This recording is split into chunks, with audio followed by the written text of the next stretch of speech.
This is my informative speech with research. I'm presenting for Corby and Jay. The title of my speech is Juneteenth.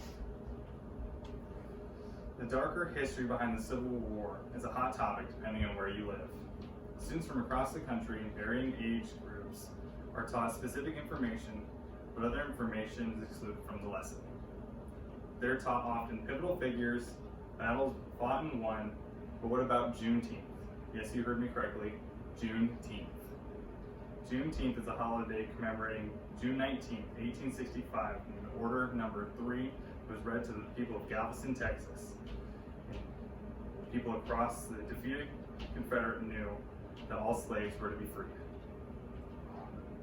Let's take a journey back in our history books and discover a few new details that may have been left out the first time. We'll take a closer look at the first Juneteenth, the history of the holiday, and how it's celebrated in modern day. We should jump back a little bit further, shortly before June 19th in Texas. Texas was a force to be reckoned with and a major player in the Confederate Army. For a short time, it was its own republic. It only joined the United States for 15 years before the Civil War broke out. The citizens of Texas were fond of two things: their own independence and the ownership, degradation, and forced labor of other people groups, otherwise known as slavery. According to Elizabeth Nix, slavers from outside the Lone Star State actually moved into Texas, as it was held as a haven for slavery. By the end of the Civil War, Texas was guns ablaze and actually defeated the Union Army at their final battle at Palomino Ranch. With victory on their minds, they did not take kindly to the United States forces telling them what to do. There were still rebel soldier groups, even after the surrender of Robert E. Lee, that ended the Civil War. Dawn breaks on Galveston, Texas as Union soldiers arrive. According to PBS's Henry Louis Gates, General Granger and 1,800 Union soldiers learned the hard truth about how slow news traveled in that day, and even slower in Texas. General Granger read the General Order Number 3, that in all the slaves in Texas knew of their freedom. The Declaration allowed for the freedom of all slaves in the Confederate States, for them to share the absolute equality of right and the rights of property. These rights were conveyed to the slaves, were hardly upheld or even respected. Many slaves did not make it through the night, as their former owners did not tolerate their celebrations. Many slaves were murdered for celebrating these newfound freedoms they just received.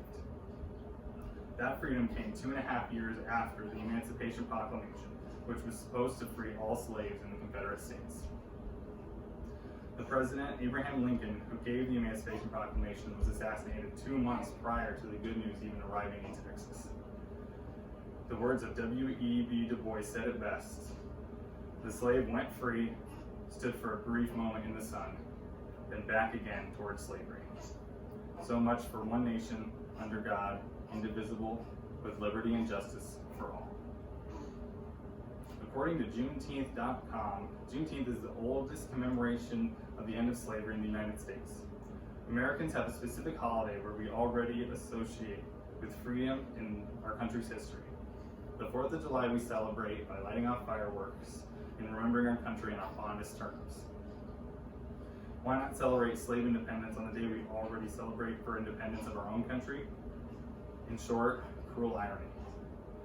The founders of America were rich, snobby, slave-holding aristocrats with little regard for any slaves, let alone other citizens. To celebrate slaves' independence and the country's independence on the same day would be put the holiday at odds with itself. Why not celebrate on the day President Lincoln gave the Emancipation Proclamation in September 22nd, 1862, or when it took effect January 1st the following year? Because the Emancipation Proclamation is not the anti-slavery document you think it is. The document was used to cripple the Confederate Army, and the slaves' freedom was the means to that end. The Union soldiers and the Union was no more anti-slavery than the Confederates. A celebration of independence of slaves on June 19th strikes the right balance. Being that it's close to the solstice, it is one of the longest days and provides ample sunshine for outdoor fun and festivities. On June 19th was the destruction of the last bastion for slaveholders and the last place for all slaves to be freed. June 19th is a clear and unwavering reminder to the end of slavery. Juneteenth was widely celebrated by former slaves and communities in Texas. According to the Encyclopedia Britannica, the following year, 1866, was the first official Juneteenth celebration. In the late 1800s, resilient attitudes in the black community in Texas cemented Juneteenth in American history.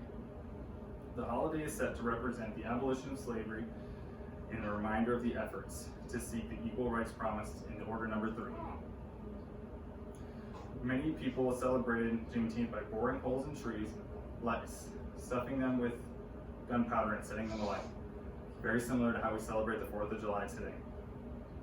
In the 1900s, the decline in the celebrations started to fall, as many people felt robbed of the freedoms they were promised. When the Civil Rights Movement began, there was a reignition of interest in the holiday, and enthusiasm grew. Shortly after Martin Luther King's assassination, the Poor People's March in Washington was cut short. This was done so to commemorate the Juneteenth holidays being just over 100 years old. In 1979, Texas made Juneteenth a state holiday. In 1917, Texas makes Juneteenth a state holiday, and many other states followed suit. By 2020, 45 other states had made Juneteenth a state holiday, according to New York Times. On June 17, 2021, President Joseph Biden made Juneteenth a federal holiday. The 21st century Juneteenth is celebrated everywhere, with large gatherings and parades. Some of the biggest celebrations are held in Milwaukee, in Minnesota. Just because you're reading an American textbook does not mean that you're getting the full story, especially if you're reading an American textbook. The Juneteenth holiday is for all people to remember and to reflect. It was a turning point in the American history and is cemented to be is in remembrance of the work to be done to meet the promises made in the General Order Number 3.